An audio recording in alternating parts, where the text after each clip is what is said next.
अब हम इसके ऊपर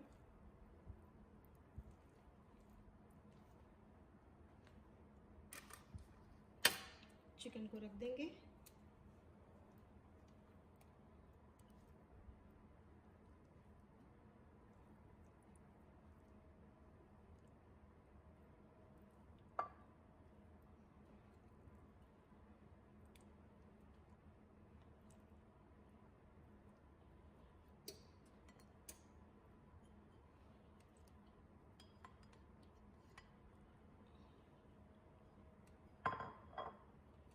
और जो हमने पेस्ट बनाया था अभी, ये हम इसके ऊपर लगा देंगे, चिकन के ऊपर।